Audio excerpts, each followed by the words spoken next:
আসসালামু আলাইকুম। Audio books by book bank চ্যানেলটিতে আপনাদেরকে স্বাগতম। এখন পড়ছি আমি মেজর ডালিম বলছি এর ৭ম পর্ব। ছাত্রলীগের বিভক্তি আওয়ামী লীগও টানাপোড়েনের সৃষ্টি করে। রাজনৈতিক দ্বিধাদ্বন্দ্বে জাতি হয় বিভক্ত। সদ্য প্রতিষ্ঠিত একটি দেশের জন্য এ ধরনের বিরোধ ছিল মারাত্মক ক্ষতিকর। ১৯৭২ সালের প্রায় গোড়া থেকেই মুজিববাদ নিয়ে ছাত্রলীগের মাঝে দেখা দেয় সংকট, সৃষ্টি করে অনৈক্য। ৭২ সালের ১২ই মে ছাত্রলীগের ৪ নেতা খোলাখুলিভাবে দুই ভাগে বিভক্ত হয়ে পড়েন। জনাব রব ও শাহজাহান সিরাজ বলেন, মুজিববাদে তারা বিশ্বাসী নন, বৈজ্ঞানিক সমাজতন্ত্রের মাধ্যমেই আসিবে জনমুক্তি। অপরদিকে আব্দুল কুদ্দুস ও নূরে আলম সিদ্দিকী ঘোষণা দিলেন, যে কোনো মূল্যে মুজিববাদ প্রতিষ্ঠা করতে হবে। অল্প কয়েকদিনের মধ্যেই সংকট দেশব্যাপী ছড়িয়ে পড়ল। ঢাকা বিশ্ববিদ্যালয়ের কয়েকটি হলে মুজিববাদী ও মুজিববাদ বিরোধী ছাত্রদের মধ্যে সশস্ত্র সংঘর্ষ ঘটে। বিরোধ চূড়ান্ত রূপ ধারণ করে যখন দুই গ্রুপ আলাদাভাবে মহাসম্মেলনের আয়োজন করে। শেখ মুজিব অবশ্য মাখনদের সম্মেলনই নিজে উদ্বোধন করেন। ছাত্রলীগের ভাঙনের পরিপ্রেক্ষিতে শ্রমিক লীগেও কোন্দল ঘনীভূত হয়।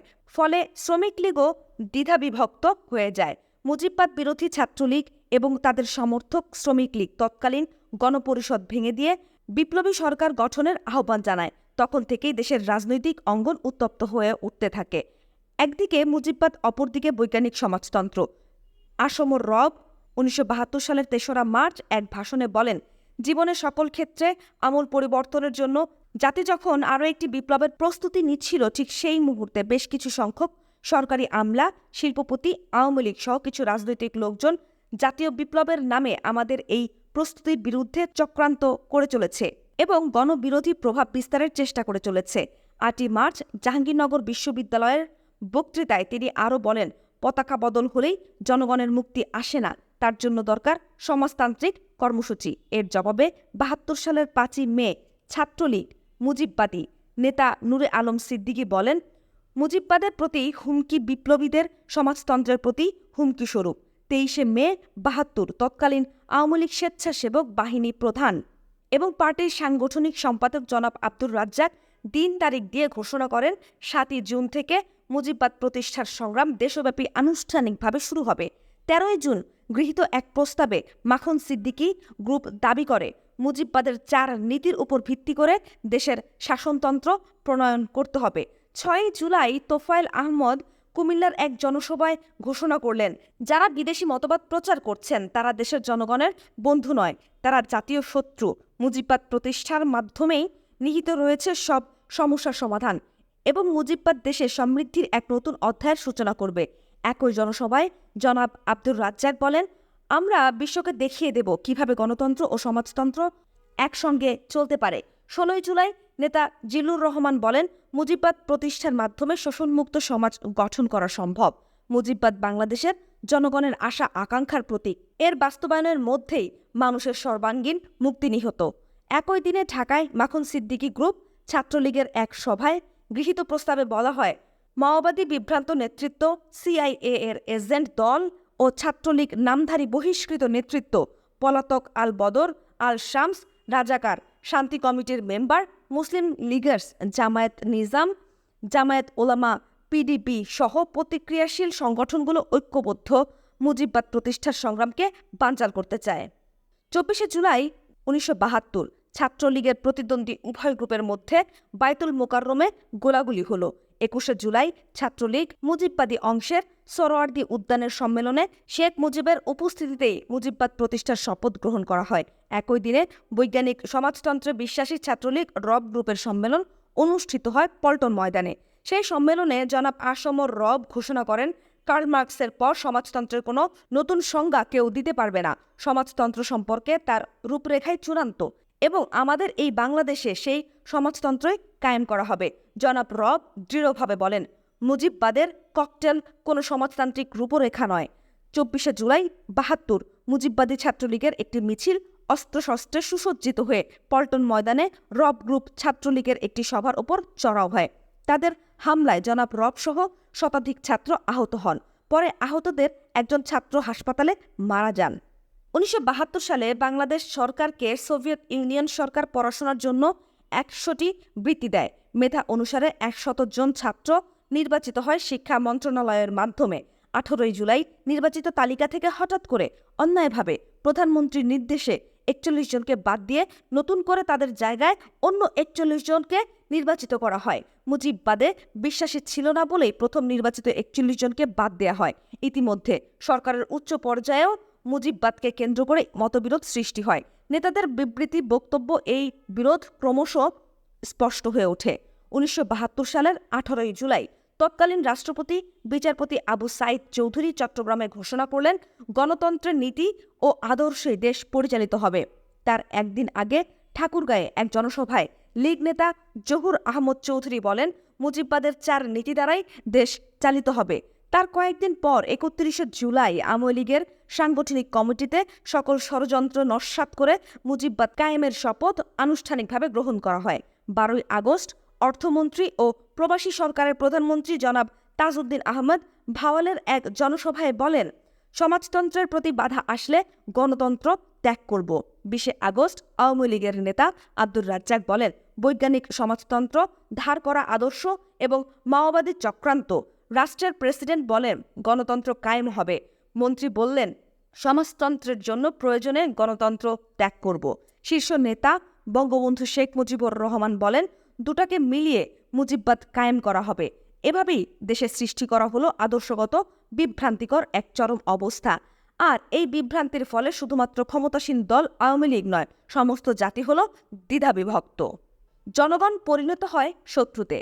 পাকিস্তান এখন নেই, কিন্তু শত্রুর প্রয়োজন। শত্রু হলো জনগণ। বাংলাদেশ স্বাধীন হওয়ার অস্থানীয়দের স্থলে বাংলাদেশি বুর্জুয়াদের শাসন প্রতিষ্ঠিত হলো। তারা তাদের নিজেদের স্বার্থ দেখা শুরু করলেন, ঠিক যেভাবে পাকিস্তানিরা দেখত তাদের আপন স্বার্থ। পাকিস্তান শেষ হয়ে গেছে, তা যাক, কিন্তু শত্রু তো থাকতে হবে। শত্রু এখন কে? শত্রু এখন জনগণ। জনসাধারণের পক্ষের শক্তিকে উৎখাত করার তৎপরতা চালানো হলো সরাসরিভাবে। তেমনি চলল তাদেরকে নিজেদের লেজুরে পরিণত করার চক্রান্ত। জনগণ যুদ্ধ করেছে, যুদ্ধ করে দেশকে স্বাধীন করেছে। তারা তাদের রাজনৈতিক অধিকার এবং নিজেদের বাঁচার অধিকার প্রতিষ্ঠা করতে চাইবে। তাই তাদেরকে শুধু ধোঁকা দেবার জন্যই সমাজতন্ত্রকে আওয়ামী লীগ সরকার আনুষ্ঠানিকভাবে রাষ্ট্রীয় নীতি হিসেবে গ্রহণ করে নিয়েছিলেন নিজেদের স্বার্থেই। বাংলাদেশ নামে একটি জাতীয় রাষ্ট্র প্রতিষ্ঠিত হলো, কিন্তু শাসক বুর্জুয়াদের মধ্যে জাতীয় চেতনার উন্মেষ ঘটল না।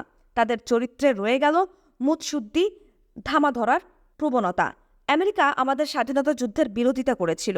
কোনো অবস্থাতেই ভবিষ্যতে মার্কিন সাহায্য বাংলাদেশ গ্রহণ করবে না, এই সাহসী সরকারি ঘোষণা মুজিবনগরে পাওয়া গিয়েছিল। কিন্তু শেখ মুজিব ঢাকায় ফিরে তার প্রথম সাংবাদিক সম্মেলনেই বলতে বাধ্য হলেন যে তিনি মার্কিন সাহায্য গ্রহণ করবেন। যুদ্ধের সময় ভারত বিরোধী ছিলেন যেসব বিত্তবানেরা, তাদের বেশিরভাগই ভারতপ্রেমিক হয়ে দাঁড়ালেন রাতারাতি। প্রতিযোগিতার দৌড় শুরু হলো ভারতীয় মারোয়ারি ব্যবসায়ী গোষ্ঠীর সাথে সম্পর্ক স্থাপন করে অল্প সময়ে চোরা কারবারের মাধ্যমে আঙ্গুল ফুলে কলাগাছ হবার। যে আওয়ামী লীগ চিরকাল ছিল মার্কিন ঘেঁষা আমেরিকার প্রশ্নে, যেখানে সরোয়ার্দী ও শেখ মুজিব মজলুম নেতা মাওলানা ভাসানীর থেকে পৃথক হয়ে গিয়েছিল, ঐতিহাসিক কাকমারি সম্মেলনে সেই আওয়ামী লীগের এতটুকু কষ্ট হলো না সোভিয়েত ইউনিয়নের অনুরাগী হয়ে পড়ে ভারতের সাথে চুক্তির দাসখত লিখে দিতে। মূল কথা, মুরব্বি চাই, স্বাধীন হয়েও স্বাধীন নয়, স্থানীয় বটে তবে জাতীয় নয়। প্রকৃতির আওয়ামী লীগ সমাজতন্ত্রের নীতি গ্রহণ করেছিল জাতীয় অর্থনীতিকে তাদের দলীয় নিয়ন্ত্রণে নেবার জন্যই। রাষ্ট্রীয়করণের মাধ্যমে পাকিস্তানি বণিক সম্প্রদায় এবং শিল্পপতিদের পরিত্যক্ত ব্যবসা কেন্দ্র এবং শিল্প প্রতিষ্ঠানগুলোতে তাদের পার্টির সদস্য ও সহযোগীদের পরিচালনার দায়িত্বে নিযুক্ত করা হয়। ব্যবসা বাণিজ্যের লাইসেন্স, পারমিটও দেয়া হয় অব্যবসায়ী অনভিজ্ঞ পার্টি টাউটদের। অর্থনীতিকে নিজের নিয়ন্ত্রণে রেখে দলীয় সদস্যদের নব্য পুঁজিপতি হবার সুযোগ করে দেয়া হলো সেই আদিম পদ্ধতিতে। একইভাবে ৭১-এর আগের অধ্যায়ে পাকিস্তানিরা লুট করেছে বাংলাদেশকে। দেশ স্বাধীন হওয়ার পর সমাজতন্ত্রের ধূম্র জাল সৃষ্টি করে শুরু হলো বাঙালি নব্য পুঁজিপতিদের লুণ্ঠন। গরিব দেশবাসী আরও গরিব হলো। জাতীয় অর্থনৈতিক মেরুদণ্ড গেল ভেঙে। রুশ ভারতের চাপে সমাজতন্ত্রকে রাষ্ট্রীয় অর্থনীতি হিসেবে গ্রহণ করে সমাজতন্ত্রের অসারতাই প্রমাণ করেছিল আওয়ামী লীগ। সোভিয়েত নৌবাহিনীর বহর চট্টগ্রাম বন্দর দখল করে নেয়। যুদ্ধের সময় তাজউদ্দিন পুরোপুরিভাবে রুশ ভারতের প্রভাবাধীন ছিল। পাকিস্তান থেকে প্রত্যাবর্তনের পর শেখ মুজিব ও সেই বলয়েরই প্রভাবাধীন হয়ে পড়ে। যুদ্ধ শেষ হওয়ার পরপরই দেশে ফিরে এসে শেখ মুজিব বাংলাদেশকে পূর্বের সুইজারল্যান্ড বানাবার ঘোষণা দিয়ে ভারতের একটি করদ রাজ্যেই পরিণত করলেন সদ্যমুক্ত বাংলাদেশকে। তিনি চালনা এবং চট্টগ্রাম বন্দর পরিষ্কারের অজুহাতে সোভিয়েত ও ভারতীয় নৌবাহিনীকে আমন্ত্রণ জানান। সোভিয়েত ও ভারতীয় নৌবাহিনী বন্দর ও সমুদ্র সীমানার বিশাল অংশ তাদের দখলে নিয়ে নেয় এবং ওই অঞ্চল অন্যদের, এমনকি বাংলাদেশ প্রতিরক্ষা বাহিনীর সদস্যদের জন্য নিষিদ্ধ এলাকা বলে ঘোষণা দেয়। সোভিয়েত এবং ভারতীয় নৌবহর দীর্ঘ 2 বৎসরকাল চট্টগ্রামে অবস্থান করে। ক্রমান্বয়ে খবর বের হতে থাকে এই 2 নৌবাহিনীর সদস্যরা বন্দরের খাড়ি পরিষ্কারের নামে সন্দেহজনক বিভিন্ন তৎপরতায় লিপ্ত রয়েছে। এভাবেই বাংলাদেশকে ইন্দো সোভিয়েত বলয়ের মধ্যে ঠেলে দিয়েছিলেন শেখ মুজিব। বিরোধীর পক্ষের ওপর নির্যাতন শুরু হলো। বিরোধী পক্ষের প্রতি হুঁশিয়ারি উচ্চারণ করে গর্বের সাথে শেখ মুজিব বললেন, রাষ্ট্রবিরোধী দুষ্কৃতিকারীদের হুঁশিয়ারি করে দিচ্ছি, প্রয়োজনে আমি লাল ঘোড়া দাবড়াইয়া দিব। সরকার ও সরকারি দলের প্রভাবশালী নেতাদের ব্যক্তিগত বিভিন্ন বাহিনীগুলোর প্রতি ছিল তার এই ইঙ্গিত। 1972 সালের মাঝামাঝি সময় থেকেই বিরোধী রাজনৈতিক দলসমূহের ওপর বর্বর নির্যাতন শুরু হয়। এই নির্যাতন শুধু রাষ্ট্রীয় প্রশাসন যন্ত্রের বিভিন্ন বাহিনী অংশগ্রহণ করেননি, তাতে অংশ নেয় আওয়ামী লীগ সমর্থিত বিভিন্ন লাঠিয়াল ও বেআইনি অস্ত্র পেটোয়া বাহিনী। রাজনৈতিক নির্যাতন ও হয়রানির অভিযোগ তোলেন ন্যাশনাল আওয়ামী পার্টির চেয়ারম্যান মাওলানা আব্দুল হামিদ খান ভাসানী, কাজী জাফর আহমেদ, ছাত্রলীগের রব সিরাজ গ্রুপ। তারা আওয়ামী সরকারের জুলুমের বিরুদ্ধে ঐক্যবদ্ধভাবে রুখে দাঁড়াবার জন্য জনগণের কাছে আবেদন জানান। তারা বিবৃতি সমাবেশের মাধ্যমে বলেন, বাংলাদেশের রাজনীতিতে ক্ষমতা কুক্ষিগত করার ও সংগ্রামী ছাত্র জনতার প্রতিরোধ শক্তিকে শেষ করে দেবার জন্য মাত্র 9 মাস আগে নির্যাতন এবং পুলিশ ও সেনাবাহিনীর বেপরোয়া গুলি চালানোর বিরুদ্ধে প্রতিবাদ মুখর হয়ে উঠতেন যারা, ক্ষমতায় অসীন হয়ে গত মাসেই প্রায় ডজনখানেক জায়গায় ছাত্র জনতার সমাবেশ ও মিছিলে গুলি চালিয়েছেন তারা। শুধু তাই নয়, ক্ষমতাসীন দল দখলদার বাহিনীর দালালদের সহায়তায় প্রশাসন যন্ত্রকে প্রভাবিত করে ছাত্র, বিরোধী দলীয় কর্মী ও প্রকৃত মুক্তিযোদ্ধাদের বিরুদ্ধে মিথ্যা মামলা দায়ের করে তাদের গ্রেফতার করেছিলেন। রাজনৈতিক নেতারা রাজধানী থেকে সরকারি ক্ষমতার দাপট দেখিয়ে তাদের প্রতিদ্বন্দ্বী রাজনৈতিক প্রতিপক্ষের কর্মী, ছাত্র, যুবকদের শায়েস্তা করার জন্য গ্রেফতারি পরোয়ানা জারি করে তাদের অযথা হয়রানি করেছেন। 9 সেপ্টেম্বর 1972 সালে স্বেচ্ছাসেবক বাহিনীর প্রধান আব্দুর রাজ্জাক বলেন, বাংলাদেশের প্রতিটি বাড়ির দোরগোড়ায় মুজিববাদের বাণী পৌঁছে দেওয়ার জন্য আওয়ামী স্বেচ্ছাসেবক বাহিনী সর্বাত্মক প্রচেষ্টা চালাবে। আঞ্চলিক, জেলা এবং মহকুমা পর্যায়ের নেতাদের সিদ্ধান্ত অনুযায়ী এই বাহিনীর প্রশিক্ষণ এবং কর্মকাণ্ডের সমন্বয় সাধন করা হবে। প্রতিটি ইউনিয়নে স্বেচ্ছাসেবক বাহিনীর সদস্যদের বাঁশের লাঠির মাধ্যমে জঙ্গি প্রশিক্ষণের ব্যবস্থা করা হবে। এরপর ট্রেনিং শুরু হয়। ইতিমধ্যে আওয়ামী লীগের নেতা জনাব আব্দুল মান্নান 1 লক্ষ লোকের এক সমাবেশের আয়োজন করেন 1 মে 1972 এবং ওই সমাবেশে তিনি ঘোষণা দেন, আগামী 9 জুন থেকে তার অনুসারীরা জাতীয় শত্রুদের বিরুদ্ধে অভিযান শুরু করবে। তিনি সরকারের কাছ থেকে দাবি জানান যাতে করে তার বাহিনীর সদস্যদের অ্যারেস্ট, সার্চ, ইন্টারোগেশন এবং শাস্তি দেবার ক্ষমতা দেয়া হয়। এভাবে মুজিব ভক্তরা সবাই আইনকে নিজেদের হাতে নেবার জন্য মরিয়া হয়ে ওঠেন। এক সভায় স্বয়ং শেখ মুজিবুর রহমান অতি দম্ভের সাথে তার সমালোচকদের উদ্দেশ্যে বলেন, আমি আমার লাল ঘোড়া দাবড়াইয়া দেব। ইঙ্গিতটি ছিল আওয়ামী লীগের বেসরকারি বাহিনীগুলোর প্রতি। শ্রমিক লীগের নেতার ওই অভিযান শুরু হওয়ার 7 দিনের মাথায় খুলনায় পুলিশ ও লাল বাহিনীর সদস্যদের মধ্যে সংঘর্ষ হয়।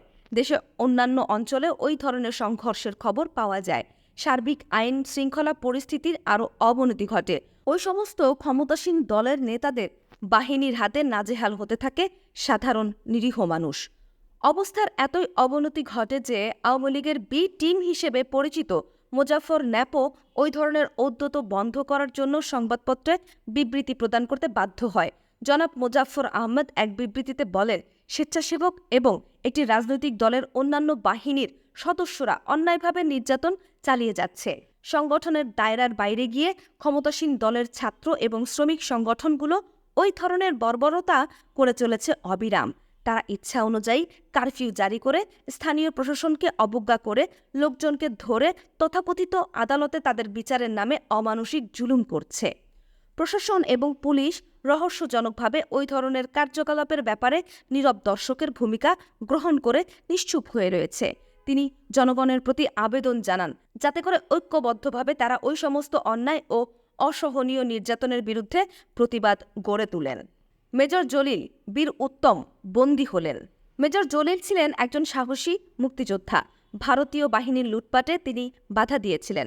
পাকিস্তান আর্মির স্যারেন্ডারের পর ভারতীয় বাহিনী বাংলাদেশ থেকে হাতিয়ার, গোলাবারুদ, যুদ্ধ সরঞ্জাম, কলকারখানার মেশিনপত্র সবকিছুই লুট করে ভারতে পাচার করতে থাকে। মেজর জলিল এ সমস্ত লুটপাটের বিরোধিতা করেন। তার সাহসিকতায় অন্যান্য সেক্টরের মুক্তিযোদ্ধারাও মিত্র বাহিনীর লুটপাটে বাধা প্রদানে উৎসাহিত করে তোলে। 1972 সালের ফেব্রুয়ারি মাসে তার ওই ধরনের কর্মকাণ্ডের জন্য সরকার তাকে বন্দী করে।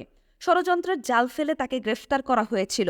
সমগ্র জাতি সরকারের ওই ধরনের আচরণের বিরুদ্ধে বিক্ষোভে ফেটে পড়ে। 11ই মার্চ বরিশালে মুক্তিযোদ্ধা ও জনগণের এক বিশাল সমাবেশে তাকে অবিলম্বে মুক্তি দেবার জোর দাবি উত্থাপন করা হয়। প্রধানমন্ত্রীর কাছে জোরালো দাবি উত্থাপিত হয়েছিল সেনাবাহিনীর তরফ থেকে। এর প্রতিক্রিয়ায় সরকার এক বিজ্ঞপ্তিতে ঘোষণা করেন তার বিরুদ্ধে গুরুতর অভিযোগ রয়েছে এবং আর্মি রুলসের অধীনেই তার বিচার করা হবে। সরকারের ওই ঘোষণার পর বিক্ষোভ আরও বৃদ্ধি পায়। আর্মি, মুক্তিযোদ্ধা এবং জনগণ ক্ষেপে ওঠে। প্রচণ্ড গণচাপের মুখে সরকার বাধ্য হয় মেজর জলিলকে নিঃশর্ত মুক্তি দিতে। 1 জানুয়ারি 1973 ঢাকার রাজপথ আবার রক্তে রঞ্জিত হল। প্রতিবাদ মিছিলে পুলিশের গুলিতে 2 বিশ্ববিদ্যালয়ের ছাত্রকে প্রাণ দিতে হয়। 1973 সালের 1 জানুয়ারি স্বাধীন বাংলাদেশের রাজনৈতিক অঙ্গনে একটি বিশেষ গুরুত্বপূর্ণ দিন।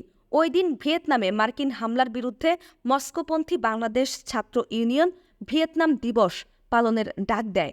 এই উপলক্ষে ওই দিন ছাত্র ইউনিয়ন এক বিক্ষোভ মিছিল বের করে। মিছিলটি প্রেস ক্লাবের বিপরীত দিকে অবস্থিত তৎকালীন মার্কিন তথ্য সার্ভিস USIS দফতরের সামনে এসে ভীষণ বিক্ষুব্ধ হয়ে ওঠে। সঙ্গে সঙ্গে কাঁদুনে গ্যাস বা লাঠিচার্জ ছাড়াই নিয়োজিত পুলিশ বাহিনী বিনা উস্কানিতে ছাত্র মিছিলের ওপর বর্বরোচিতভাবে গুলি চালায়। গুলিতে নিহত হয় ঢাকা বিশ্ববিদ্যালয়ের 3য় বর্ষ দর্শনের অনার্স ছাত্র মতিউল ইসলাম ও মির্জা কাদেরুল ইসলাম নামক অপর আরেকজন ছাত্র। স্বাধীন বাংলাদেশে প্রকাশ্যে রাজপথে পুলিশের গুলিতে ছাত্র হত্যার এই বিবরণ লিপিবদ্ধ হয়ে আসে পরের দিনের সংবাদপত্রগুলিতে। নুরুল আমিন, আইয়ুব খান, মোনেম খান, ইয়াহিয়া খান পাকিস্তান আমলে তাদের নির্যাতনমূলক গণবিরোধী স্বৈরশাসনের জন্য ধিক্কৃত হয়েছিলেন জনগণের কাছে। এই নেক্কারজনক বর্বরতার জন্য এদেশের মানুষ ধিক্কার দিল আওয়ামী লীগ সরকারকে। স্বাধীনতার মাত্র 1 বছর পরই আওয়ামী লীগ সরকারের এহেন প্রকাশ্য ছাত্র হত্যায় অবাক করে দিয়েছিল দেশবাসীকে। উৎকণ্ঠায় আতঙ্কিত হয়ে পড়ল তারা। প্রেসক্লাবের বারান্দায় দাঁড়িয়ে থাকা সাংবাদিকরা স্তব্ধ হয়ে অবলোকন করেন পুলিশের বর্বরচিত প্রাণহানিকর আচরণ। সেদিন পুলিশ নির্যাতনের হাত থেকে সাংবাদিক, ফটোগ্রাফাররাও রেহাই পাননি। মুজিব সরকারের পুলিশ বাহিনী উপস্থিত প্রেস ফটোগ্রাফারদের হাত থেকে ক্যামেরা ছিনিয়ে নিয়ে ভেঙে ফেলে নির্মমভাবে।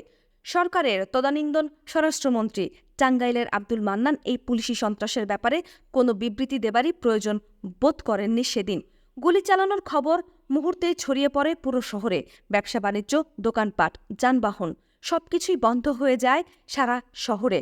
স্বতঃস্ফূর্তভাবে হাজার হাজার লোক ছুটে আসে ইট দিয়ে ঘেরা রক্তে রঞ্জিত রাজপথের অংশ দেখার জন্য।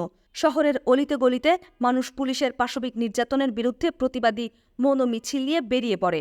পরদিন 2 জানুয়ারি এই হত্যাকাণ্ডের প্রতিবাদে সারা দেশে পূর্ণ হরতাল পালিত হয়। ওই দিন প্রফেসর মোজাফফর আহমদ ঘোষণা করলেন আওয়ামী লীগের ছাত্র হত্যা, ইয়াহিয়া মোনেম স্বৈরাচারী সরকারের কার্যকলাপের নামান্তর। আমরা দেশবাসীর দাবির সঙ্গে একাত্ম হয়ে আওয়ামী লীগ সরকারের আশু পদত্যাগ দাবি করছি। তিনি আরও বলেন, নুরুল আমিন সরকারের ভাগ্যে যে পরিণতি ঘটেছিল, শেখ মুজিবের ভাগ্যেও সেই একই পরিণতি অনিবার্য।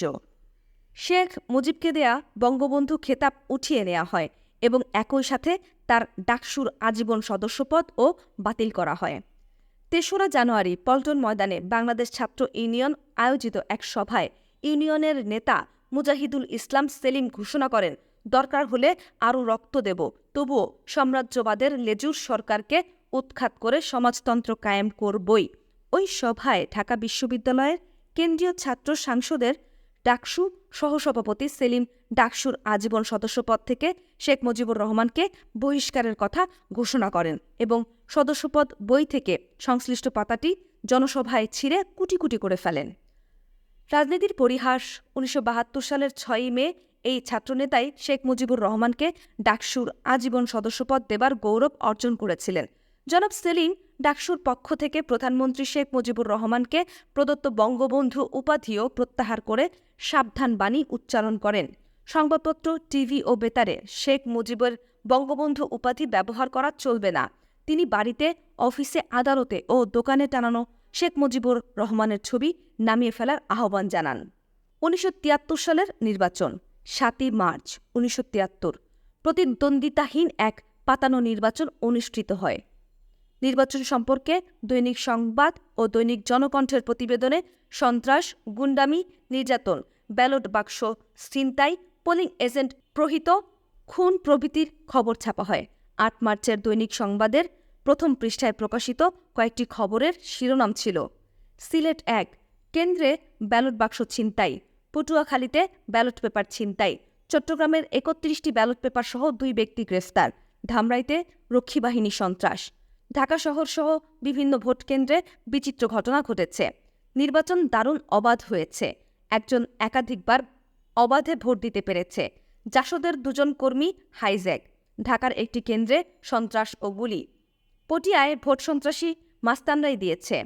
কুমিল্লা শহরে ব্যাপক সন্ত্রাস, নির্বাচন প্রহসনে পরিণত। কালীগঞ্জে সন্ত্রাস, রাজশাহী ভোটকেন্দ্রে সন্ত্রাস, ভোট নাট্যর ২ দৃশ্য প্রভৃতি। ৯ মার্চ ন্যাপের সভাপতি অধ্যাপক মোজাফফর আহমদ ও সাধারণ সম্পাদক পঙ্কজ ভট্টাচার্য এক যুক্ত বিবৃতিতে বলেন, কমপক্ষে ৭০টি আসনে ন্যাপ ও অন্যান্য বিরোধী রাজনৈতিক দলের প্রার্থীদের সুনিশ্চিত বিজয়কে শাসক দল ক্ষমতার চরম অপব্যবহার, ভুয়া ভোট, পোলিং বুথ দখল, পোলিং এজেন্ট অপহরণ, বিদেশি সাহায্য সংস্থা, জাতিসংঘ, সরকারি গাড়ি ও রেড ক্রসের গাড়ির অপব্যবহার প্রভৃতি চরম অগণতান্ত্রিক কার্যকলাপের মাধ্যমে উক্ত নির্বাচন ক্ষেত্রসমূহে নির্বাচনকে প্রহসনে পরিণত করেছে এবং বিরোধী দলের প্রার্থীদের জোরপূর্বক পরাজিত করেছে। ৯ মার্চ জাতীয় সমাজতান্ত্রিক দলের এক সাংবাদিক সম্মেলনে জাসদ সভাপতি মেজর অবসরপ্রাপ্ত জলিল বলেন, প্রধানমন্ত্রী শেখ মুজিব যেভাবে নির্বাচনের সময় প্রচারিত কোনো ন্যায়নীতির তোয়াক্কা না করে সমস্ত গণতান্ত্রিক রীতিনীতি বিসর্জন দিয়ে বাংলাদেশে একদলীয় শাসন প্রতিষ্ঠায় মরিয়া হয়ে উঠেছেন, এতে আমি তাকে জাতির পিতা বলতে ঘৃণাবোধ করি। তিনি আরও বলেন, নির্বাচনের দিন গণভবনেই নির্বাচনী কন্ট্রোল রুম স্থাপিত হয়েছিল এবং স্বয়ং প্রধানমন্ত্রী নির্বাচনের ফলাফল নিয়ন্ত্রণ করেছেন। বিরোধী দলের প্রার্থীরা যখন ভোট গণনায় এগিয়ে যাচ্ছিলেন, তখন প্রধানমন্ত্রীর নির্দেশেই আকস্মাৎ বেতার টেলিভিশনে এই সকল কেন্দ্রের ফলাফল প্রচার বন্ধ করে দেয়া হয় এবং সন্দেহজনকভাবে দীর্ঘ সময় পর নিজেদের পছন্দসই ভোটের সংখ্যা প্রকাশ করে আওয়ামী লীগ প্রার্থীদের বিজয়ী ঘোষণা করা হয়। জাসদ সভাপতি আওয়ামী লীগের নবনির্বাচিত সরকারকে সাম্রাজ্যবাদ ও নয়া উপনিবেশবাদের তবেদার বলে অভিহিত করে তাদের নির্বাচনী বিজয়কে হিটলার, মুসলিন, চিয়াং কাই শেকের বিজয়ের সঙ্গে তুলনা করেন। ৯ জুলাই প্রেস ক্লাবে ভাসানী ন্যাপের তৎকালীন সহসভাপতি ডাক্তার আলিম আল রাজি বলেন, ক্ষমতাসীন সরকার একদলীয় স্বৈরাচার ও এক নায়কতন্ত্র প্রতিষ্ঠার জন্য বিগত নির্বাচনে ক্ষমতার প্রকাশ্যে অপব্যবহার, সন্ত্রাস সৃষ্টি, শক্তি প্রয়োগ করে ভুয়া ভোটদান, বিপুল অর্থ ব্যয়, বেতার টেলিভিশন ও সংবাদপত্র সহ সকল প্রচার মাধ্যমের ব্যবহার করে নির্বাচনকে প্রহসনে পরিণত করেছে। বিরোধী দলগুলো যাতে জনগণের কাছে তাদের বক্তব্য প্রকাশ করতে না পারে, সেজন্য ক্ষমতাসীন দল তাদের নিজস্ব রক্ষী বাহিনী, লাল বাহিনী, নীল বাহিনীর হাতে বিপুল অস্ত্র দিয়ে গ্রামে গ্রামে পাঠিয়ে সন্ত্রাস সৃষ্টির মাধ্যমে জনসাধারণকে ভোটদানে বিরতই শুধু করেনি, হয়রানির এক নজিরবিহীন দৃষ্টান্ত স্থাপন করেছে। তিনি সকল প্রচার মাধ্যম সরকারি দলের দলীয় স্বার্থে সদেচ্ছা ব্যবহারের উল্লেখ করে প্রচার মাধ্যমকে এক ব্যাবিলিয়ন ক্যাপটিভ প্রেস বলে অভিহিত করেন। জানুয়ারিতে প্রকাশ্যে রাজপথে ২ জন ছাত্র হত্যার কথা উল্লেখ করে ডাক্তার রাজি বলেন, ওই ঘটনাকে কেন্দ্র করে ক্ষমতাসীন মুজিব সরকার যেভাবে সন্ত্রাস সৃষ্টি করেছিল, ২০০ বছরের ইতিহাসে তার নজির নেই। তিনি হুঁশিয়ারি উচ্চারণ করে বলেন, বাংলাদেশে সংসদীয় গণতন্ত্রের ভবিষ্যৎ অন্ধকার। নীল নকশার আওতায় সুপরিকল্পিত উপায়ে জনগণের সকল মৌলিক অধিকার ও গণতন্ত্র ছিনিয়ে নেবার উক্ত প্রচেষ্টা পরবর্তী পর্যায়ে ক্রমান্বয়ে সত্য হয়ে ওঠে। একতরফা পাতানো খেলার নির্বাচনে ৩০০ আসনের মধ্যে ২৯১টিতে আওয়ামী লীগ বিজয়ী ঘোষণা করা হয়। চট্টগ্রামের একটি কেন্দ্র থেকে প্রথমে ন্যাপের মোশতাক আহমদ চৌধুরীকে বিজয়ী ঘোষণা করা হলেও পরে তাকে পরাজিত ঘোষণা করা হয়। সবকটি বিরোধী দল এই ঘটনার প্রতিবাদ করে। মোশতাক আহমদ চৌধুরী এই নির্বাচনের বৈধতা চ্যালেঞ্জ করে একটি রিট আবেদন করেন। সম্পূর্ণ আইন বিভাগ তখন পুরোপুরিভাবে দলীয় স্বার্থের অনুগত বিধায় মোশতাক চৌধুরীর রিটের পরিপ্রেক্ষিতে কোনো সুবিচার পাওয়া সম্ভব হয়নি। 10ই মার্চ এক সাংবাদিক সম্মেলনে জাতীয় লীগের প্রবীণ নেতা জনাব আতাউর রহমান খান নির্বাচন প্রচার অভিযানের সময় নির্বাচনের দিন ও ফলাফল ঘোষণার পর তার নির্বাচনী এলাকা ধামরাইতে সংগঠিত আওয়ামী লীগ, ছাত্রলীগ, যুবলীগ নেতাকর্মী ও রক্ষী বাহিনীর সার্বিক সন্ত্রাসকে দুঃস্বপ্নের কালো রাত্রি বলে আখ্যায়িত করেন। 11ই মার্চ যুবলীগের নূরে আলম সিদ্দিকী বলেন, 7ই মার্চের নির্বাচনে যারা আওয়ামী লীগের বিরুদ্ধে ভোট দিয়েছে তারা রাজাকার, আল-বদর, স্বাধীনতার শত্রু। এইসব বিদেশি চরদের মুজিববাদের নিড়ানি দিয়ে উৎখাত করা হবে। পরদিন বাইতুল মুকাররমে শেখ ফজলুল হক মনি মুজিববাদ বিরোধীদের উৎখাত করার জন্য যুদ্ধ পরিচালনার কথা ঘোষণা করেন। এই যুদ্ধে 1975 সালের 15ই আগস্ট পর্যন্ত শাহাদাত বরণ করতে হয়েছিল 30,000-এরও বেশি লোককে। দেশপ্রেমিক, বিরোধী দলীয় রাজনৈতিক কর্মী, বুদ্ধিজীবী, সাংবাদিক, শ্রমিক নেতা, ছাত্র সমাজ, আইন শৃঙ্খলা প্রয়োগকারী সংস্থার সদস্যবর্গ এই শ্বেতসন্ত্রাসের হাত থেকে রেহাই পায়নি। জাতীয় পরিসরে যেখানেই কাউকে স্বৈরশাসনের বিরোধিতা করেছেন অথবা অন্যায়ের বিরুদ্ধে সোচ্চার হয়েছেন তাকেই নিষ্ঠুরভাবে হত্যা করা হয়েছে, নতুবা তাকে হতে হয়েছে অকথ্য নির্যাতনের শিকার। যারা এই প্রতিবাদ করেছিল মৃত্যু অথবা অমানসিক নির্যাতনের শিকারে পরিণত হতে হয়েছে তাদের। 1973 সালের মধ্যেই যারা স্বৈরাচার এবং আওয়ামী অপশাসনের বিরোধিতায় সোচ্চার হয়েছিল তাদেরকে মৃত্যু কিংবা অকথ্য নির্যাতনের মুখোমুখি হতে হয়। 1973 সালে ওই সময়ের উপমহাদেশের বিশিষ্ট রাজনীতিবিদ, সাহিত্যিক, সাংবাদিক জনাব আবুল মনসুর আহমদ দৈনিক ইত্তেফাকে বিভিন্ন বিষয়ে কতগুলি গুরুত্বপূর্ণ প্রবন্ধ লিখে অসীম সাহসের পরিচয় দেন। আজ আর এক্সচেঞ্জ অব হার্ট নয়, চাই চেক অব হার্ট শীর্ষ উপসম্পাদকীয় নিবন্ধনে তিনি বলেন, মানুষের হৃদয়ের 4 চেম্বারের মতোই আমাদের বাংলাদেশের রাজনীতির সকল ক্ষেত্রেই 4টি কোরিয়া চেম্বার আছে। প্রথমত, আমাদের সংবিধান দাঁড়াইয়া আছে 4টি স্বতন্ত্র মজবুত মূল নৈতিক খুঁটির উপর: গণতন্ত্র, সমাজতন্ত্র, জাতীয়তাবাদ, জাতীয়তাতন্ত্রই বেশি শুদ্ধ হইত, ও ধর্মনিরপেক্ষতা, এখানে তন্ত্র যোগ করলে ভালো হইত। এই 4টি নৈতিক খুঁটিকে স্বতন্ত্র বলিলাম এই দণ্ডে যে সংবিধান রচয়িতাদের মধ্যে কেউ কেউ বলেন ওই 4টি খুঁটি এক ঘরের খুঁটি হইতে পারে না। খুঁটিগুলোর উচ্চতা সমান নয় বলিয়াই তারা এক ঘরের খুঁটি হইতে পারে না। নীতি ও পন্থা হিসেবে এই 4 বস্তুর মিল নাই, এ কথাই বোধ করি সমালোচকরা বলিতে চান। তার মানে হৃৎপিণ্ডের 4টি চেম্বারের মধ্যে যেমন সহযোজক দরজা, কানেক্টিং ভাল্ব আছে, আমাদের 4 নীতির মধ্যেও তেমন কোনো কানেক্টিভ ভাল্ব নেই। তারপর সংবিধানের বেলাতেও আমরা প্রচলিত শাসনতান্ত্রিক কাঠামোকে টানিয়া বুনিয়া চারিচক্রে আনিবার চেষ্টা করিয়াছি এবং যথাসম্ভব সফল হইয়াছি। অন্যান্য গণতান্ত্রিক রাষ্ট্রে প্রচলিত লেজিসলেটিভ ও জুডিশিয়ারি এই 3টি ইনস্টিটিউশনকে নির্বাহী বিভাগ, আইন বিভাগ ও বিচার বিভাগ নামে সংবিধানে গুঞ্জায়েশ করিয়াছি সত্য, কিন্তু সমাজতান্ত্রিক রাষ্ট্র হিসেবে যা অত্যাবশ্যক, অথচ সংবিধানের কর্মবিভাগ ও দেশ রক্ষা বিভাগে যার বিধান করা সম্ভব ছিল না, সেইরূপ একটি স্বতন্ত্র ও স্বয়ংসম্পূর্ণ প্যারামিলিটারি বাহিনী গঠন করিয়া আমরা রাষ্ট্রকে 4টি শক্তি স্তম্ভের ওপর দাঁড় করাইয়াছি। এই 4টি শক্তি স্তম্ভের সাথে পাঠকগণ 4টি মূলনীতি স্তম্ভের সাথে তালগোল পাকাইয়া ফেলিবেন না। তার এই দীর্ঘ প্রবন্ধে শিল্প কারখানা সম্পর্কে জনাব আবুল মনসুর আহমেদ লেখেন, হৃদয়ের 4 চেম্বারের অনুকরণে আমরা শুধু আমাদের জাতীয় জীবনে, রাষ্ট্রীয় জীবনে, পার্টি জীবনে ও সামাজিক জীবনে 4 বর্ণের প্রবর্তন করিয়াই ক্ষান্ত হই নাই, অর্থনৈতিক জীবনেও উহার সম্প্রসারণ করিয়াছি। মিন্স অফ প্রোডাকশন অর্থাৎ উৎপাদন যন্ত্রের মালিকানাকেই সংবিধানে 3 শ্রেণীতে বিভক্ত করিয়াছি, যথা রাষ্ট্রীয় মালিকানা, সমবায় মালিকানা ও ব্যক্তিগত মালিকানা। এই ৩ শ্রেণীর মালিকানা ছাড়া আর সব সম্পত্তি যা প্রোডাক্টিভ নয় সেগুলি অটোমেটিক্যালি ব্যক্তিগত মালিকানায় থাকার ব্যবস্থা করিয়া গোটা সম্পত্তি জগৎকে ৪ শ্রেণীতে বিভক্ত করিয়া হৃদয়ের ৪ চেম্বারে সামঞ্জস্য বিধান করিয়াছি, যাতে মিল কারখানাদের মিন্স অফ প্রোডাকশনকে হরতাল স্ট্রাইকারদের দ্বারা আনপ্রোডাক্টিভ করিয়া অন্য প্রকার মালিকানার সৃষ্টি করিতে কেউ না পারে এবং ওই পন্থায় ৪ প্রকার মূলনীতিতে যাতে কেউ ব্যত্যয় ঘটাইতে না পারে সেই উদ্দেশ্যে আমরা হরতাল স্ট্রাইককে ন্যাশনালাইজ করিয়া ফেলিয়াছি। সরকারি দল ছাড়া অপর সকলের হরতাল স্ট্রাইক নিষিদ্ধ করিয়াছি।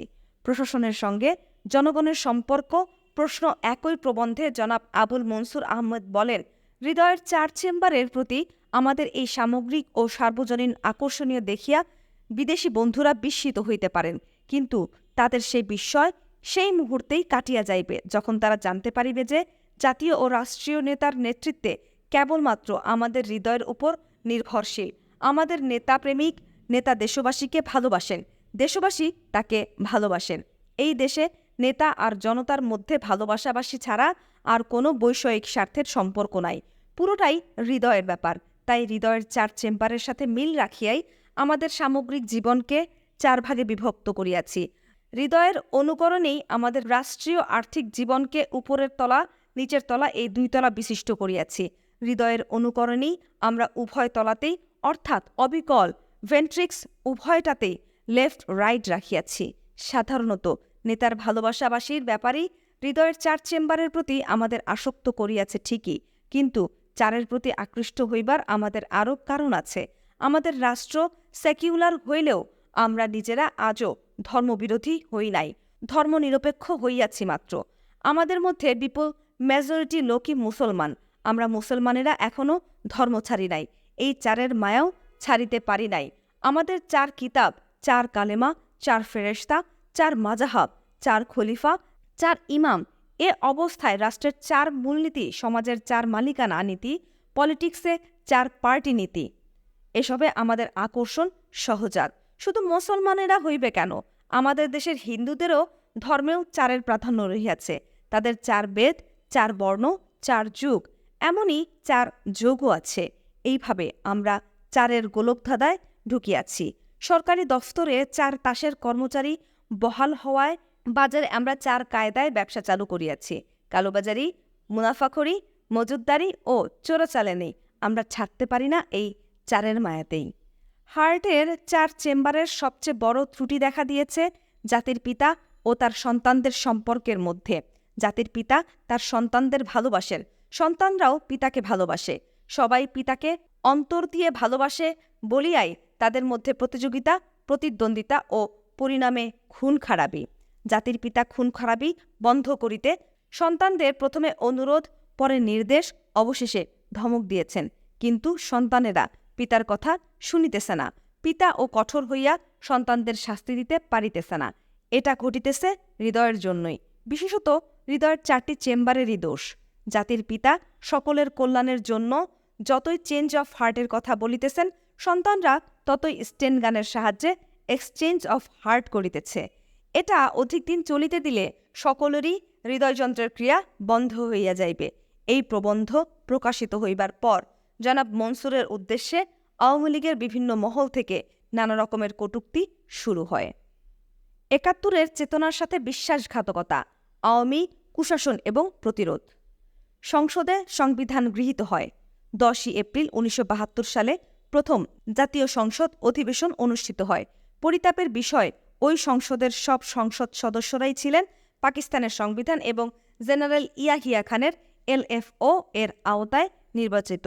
মজলুম নেতা মাওলানা ভাসানী আওয়ামী লীগের সংবিধান গঠনের ক্ষমতাকে চ্যালেঞ্জ করে বলেন, বর্তমান সংসদ গঠিত হয়েছে ১৯৭০ সালের LFO এর অধীনে সংগঠিত নির্বাচনের মাধ্যমে।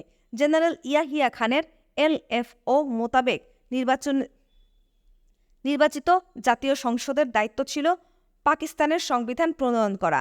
আওয়ামী লীগ দল হিসেবে ৬ দফার ভিত্তিতে জনগণের কাছ থেকে ভোট গ্রহণ করিয়াছিল। ৬ দফার দাবি ছিল পাকিস্তানের ভৌগোলিক অখণ্ডতা বজায় রেখে প্রদেশভিত্তিক পূর্ণ স্বায়ত্ত শাসন কায়েম করা।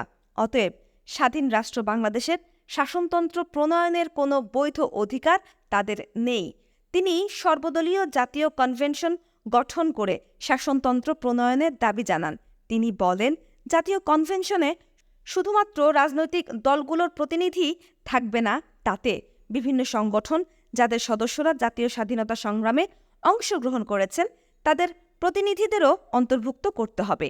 এই ধরনের জাতীয় কনভেনশনের দ্বারা প্রণীত সংবিধান পরে গণভোটের মাধ্যমে গৃহীত হবে। আওয়ামী লীগ সরকার ওই প্রতিবাদে কর্ণপাত না করে 12ই অক্টোবরের সংসদ অধিবেশনে তৎকালীন আইনমন্ত্রী ড. কামাল হোসেন প্রণীত সংবিধান গৃহীত হয়। যদিও সংবিধানে সরাসরিভাবে মুজিববাদের উল্লেখ ছিল না, তবুও মুজিববাদের মূলনীতির উপর তথা ভারতীয় সংবিধানের নীতিমালার উপর ভিত্তি করেই গঠিত হয়েছিল স্বাধীন বাংলাদেশের প্রথম সংবিধান বা শাসনতন্ত্র। সরকার ঘোষণা করল দেশে সমাজতন্ত্র প্রবর্তন করা হবে, কিন্তু সংবিধানের 42 নং ধারার মাধ্যমে ব্যক্তি মালিকানা বজিয়ে রাখা হলো। 35, 37, 39 নং ধারার মাধ্যমে অতি চতুরতার সাথে মানুষের মানবিক অধিকারসমূহ কেড়ে নেওয়া হলো। আওয়ামী লীগ বিরোধী শক্তিকে অতি নির্দয়ভাবে উৎপাটন করার জন্য সংবিধানে 63 3 ধারা সংযোজিত করে। জননিরাপত্তার নামে আইয়ুব শাহীর বর্বরোচিত আচরণের মতোই মুজিবের নেতৃত্বে বিনা বিচারে আটক এবং মিল কারখানা, অফিস, আদালতে ধর্মঘট নিষিদ্ধ করার বিধানও সংবিধানে রাখা হয়। শেখ মুজিব গণতন্ত্রকে হত্যা করে। সর্বশেষ শেখ মুজিব তার ক্ষমতা কুক্ষিগত করার জন্য গণতন্ত্রকে হত্যা করে জাতির উপর বাকশালী একনায়কতন্ত্র চাপিয়ে দেয়। বাংলাদেশ কৃষক শ্রমিক আওয়ামী লীগ বাকশাল একদলীয় স্বৈরতান্ত্রিক শাসন ব্যবস্থার বীজ নিহিত ছিল 1972 সালের 7 মার্চ রক্ষী বাহিনী আদেশ জারি করার মাধ্যমে। জাতীয় রক্ষী বাহিনীকে বিনা ওয়ারেন্টে ধরপাকড় ও তল্লাশির ক্ষমতা দেয়া হয়েছিল ওই আদেশের মাধ্যমে। দেশের সার্বিক পরিস্থিতির দ্রুত অবনতির মুখে 24শে ডিসেম্বর 1973 সালে প্রেসিডেন্ট জাস্টিস আবু সাইদ চৌধুরীকে বিদায় নিতে হয়। 14ই জানুয়ারি 1974 সংসদ অধিবেশনে বসে আব্দুল মালেক উকিলকে স্পিকার হিসেবে মনোনয়ন দেয়া হয়। 24শে জানুয়ারি 1974 হ্যাঁ ভোটের মাধ্যমে জাতীয় রক্ষী বাহিনী আইন পাশ করা হয়। 3রা জানুয়ারি 1975 সারা দেশে জরুরি অবস্থা ঘোষণা করা হয়। একই দিন বিশেষ ক্ষমতা অর্ডিন্যান্স জারি করা হয় এবং সংবিধানের কতিপয় ধারা স্থগিত ঘোষণা করা হয়। সভা সমাবেশ নিষিদ্ধ ঘোষণা করা হয়। 6ই জানুয়ারি 75 এক ঘোষণায় বলা হয় যে সরকারি কর্মচারীরা সমবায় সমিতি ছাড়া অন্য কোনো সংগঠনের সদস্য হতে পারবে না। এছাড়া 48 ঘন্টার মধ্যে দেয়ালের সব পোস্টার মুছে ফেলার নির্দেশ দেয়া হয়। এরপর 20শে জানুয়ারি বসে বাংলাদেশের রাজনৈতিক ইতিহাসে সংগঠিত সেই কলঙ্কিত অধিবেশন। 25শে জানুয়ারি সংসদে কোনো রকমের বিতর্ক ছাড়া গণতন্ত্রকে পুরোপুরি সমাহিত করে পাশ কাটানো হয় 4র্থ সংশোধনী। মাত্র এক বেলায় সেই অধিবেশনে স্পিকার ছিলেন জনাব আব্দুল মালেক উকিল।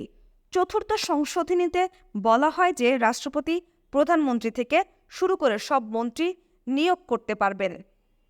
প্রধানমন্ত্রী বা মন্ত্রীরা সংসদ সদস্য না হলে ভোট দিতে পারবেন না। প্রতিমন্ত্রী বা উপমন্ত্রী সংসদ সদস্য হবেন তেমন কোনো বাধ্যবাধকতা নেই। মন্ত্রিপরিষদ রাষ্ট্রপতিকে পরামর্শ দিতে পারে, তবে রাষ্ট্রপতি তা কার্যকর করলেন কি করলেন না সে সংক্রান্ত ব্যাপারে আদালতে কোনো প্রশ্ন তোলা যাবে না। এই অধিবেশনে জরুরি ক্ষমতা বিল কোনো আলোচনা ছাড়াই আইনে পরিণত হয়ে যায়। 25শে জানুয়ারি দুপুর 1:15 এক সংক্ষিপ্ত অধিবেশনে জারিকৃত 4র্থ সংশোধনীতে বলা হয়, এই আইন প্রণয়নের পূর্বে যিনি বাংলাদেশের রাষ্ট্রপতি পদে অধিষ্ঠিত ছিলেন তিনি রাষ্ট্রপতির পদে থাকবেন না এবং রাষ্ট্রপতির পদ শূন্য হবে। শেখ মুজিবুর রহমান বাংলাদেশের রাষ্ট্রপতি হবেন এবং রাষ্ট্রপতির কার্যভার গ্রহণ করবেন। এই আইন প্রবর্তনের ফলে তিনি বাংলাদেশের রাষ্ট্রপতি পদে বহাল থাকবেন এমনইভাবে যেন তিনি এই আইনের দ্বারা সংশোধিত সংবিধানের অধীনেই রাষ্ট্রপতি নির্বাচিত হয়েছেন। সংশোধিত সংবিধান অনুযায়ী বাংলাদেশে একজন রাষ্ট্রপতি ও একজন উপরাষ্ট্রপতি থাকবেন।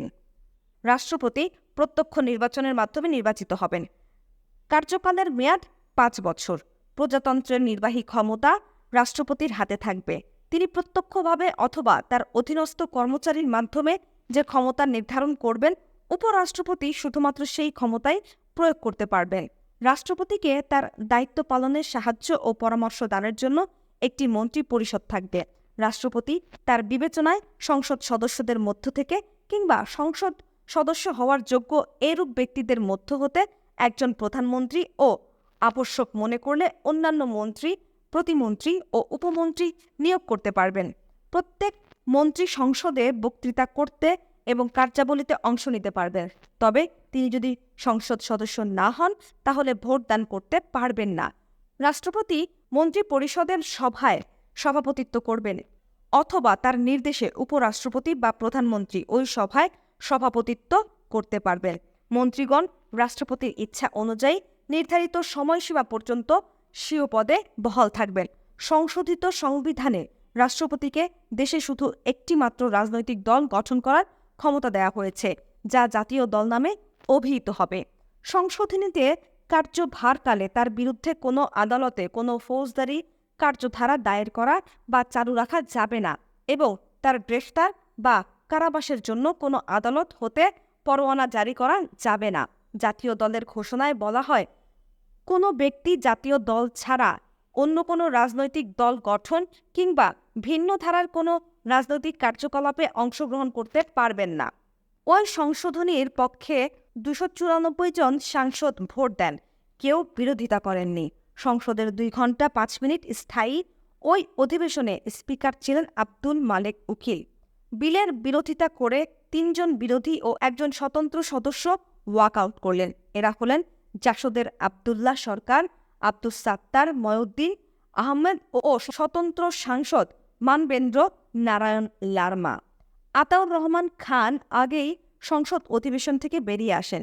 বিলটি উত্থাপন করা হলে আওয়ামী লীগের দলীয় চিফ হুইপ শাহ মোয়াজ্জেম হোসেন মৌলিক অধিকার স্থগিত রাখার প্রেক্ষিতে কোনো প্রস্তাব উত্থাপনের সুযোগ না দেবার আহ্বান জানান।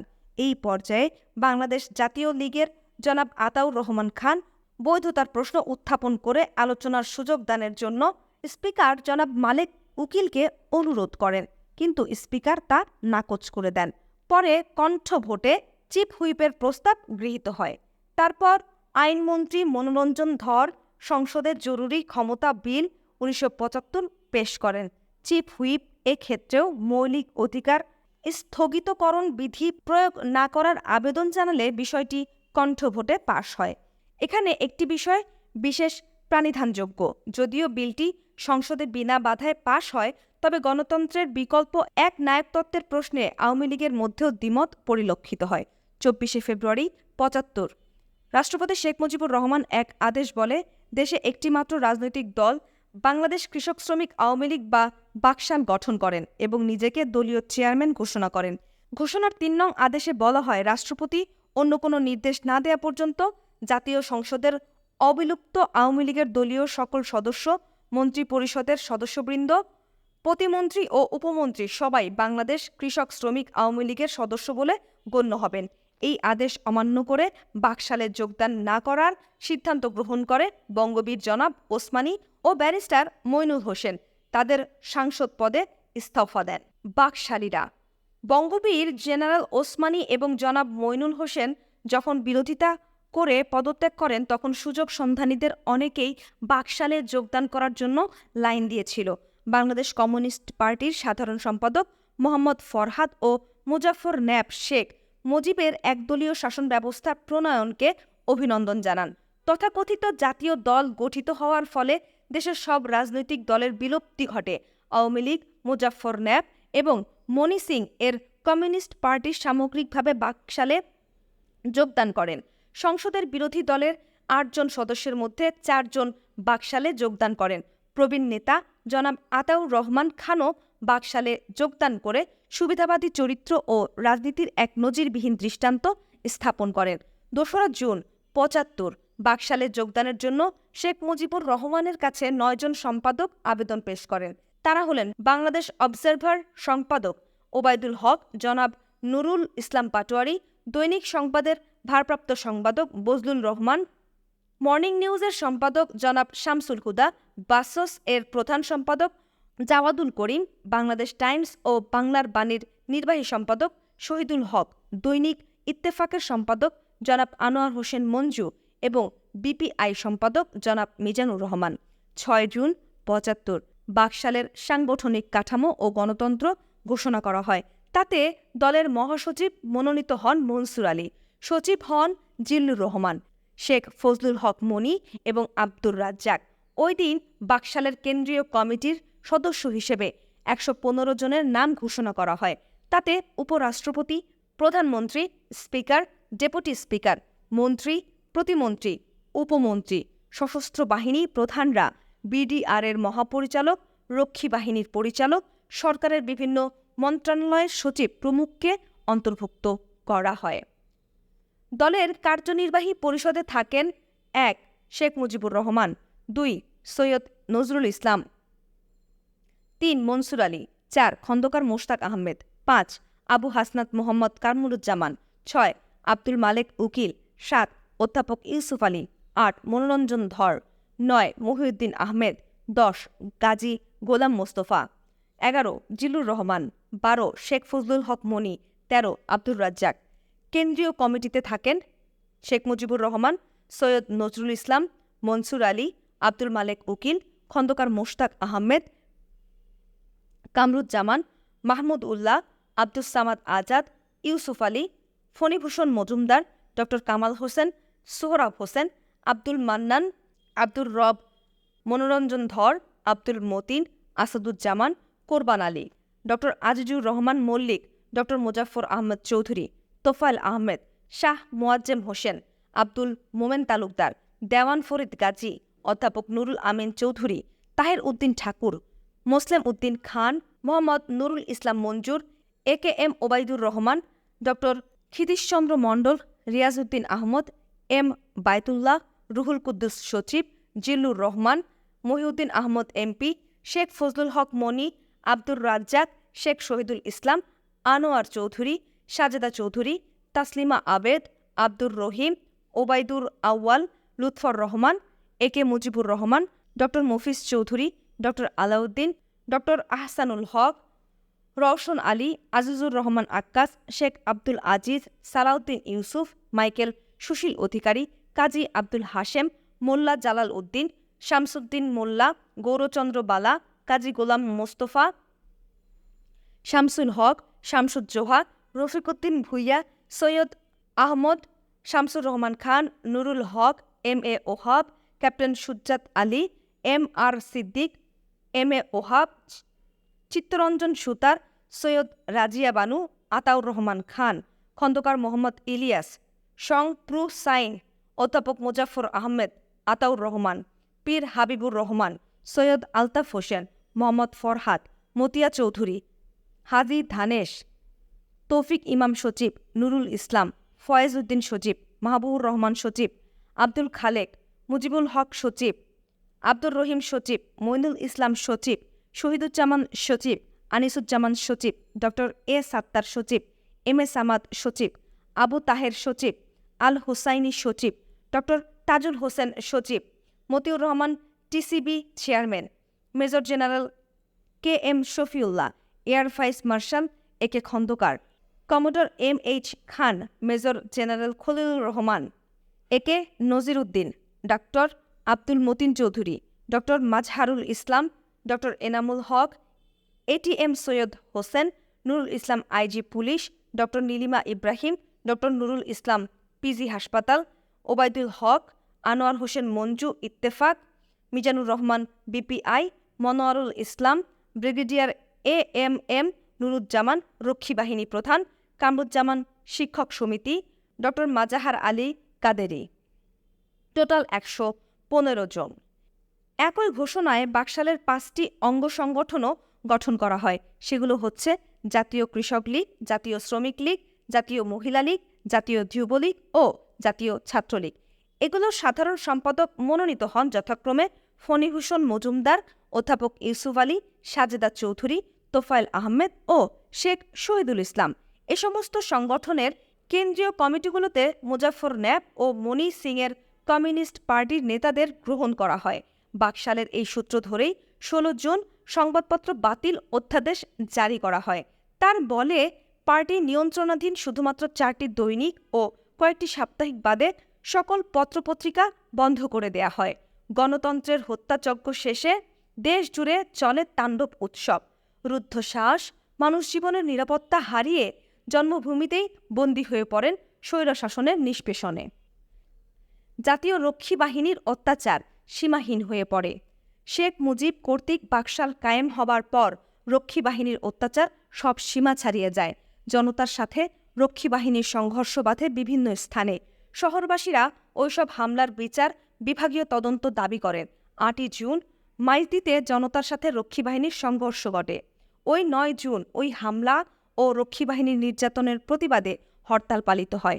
এর পিছনে কোনো রাজনৈতিক উস্কানি ছিল না। ওই দিন স্বরাষ্ট্রমন্ত্রী ঘটনার তদন্ত করার জন্য মাইজদি যেতে বাধ্য হন। তারপর ১০ জুন ৭৩ স্বরাষ্ট্রমন্ত্রী আব্দুল মালেক উকিল ঘোষণা করেন মাইজদির ঘটনার জন্য দোষী ব্যক্তিদের বিরুদ্ধে কঠোর ব্যবস্থা নেওয়া হবে। কী ব্যবস্থা নেওয়া হয়েছিল সেই খবর কোথাও ছাপা হয়নি।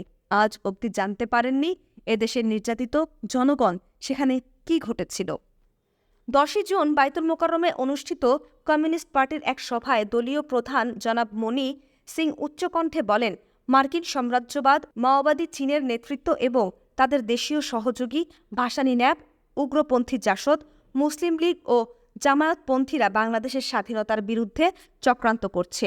এরপর ১৯৭৩ সালের ১৯ জুন ঢাকার প্রশাসন কর্তৃপক্ষ এক ঘোষণায় নির্দেশ জারি করেন, শহরে বিনা অনুমতিতে মাইক ব্যবহার করা যাবে না। মাইক ব্যবহারের ওপর এই নিষেধাজ্ঞা ছিল সুস্পষ্টভাবে বিরোধী দলের জনসভার ওপর। মুজাফফর ন্যাপ বা সিপিবি এর কোনো প্রতিবাদ করেননি, বরং ২৪শে জুন মুজাফফর ন্যাপের সভায় অধ্যাপক মোজাফফর আহমদ বলেন, তার দল বাস্তব অবস্থাতে নিজেদের দায়িত্ব এড়িয়ে সস্তা জনপ্রিয়তা অর্জনের রাজনীতিতে বিশ্বাস করেন না।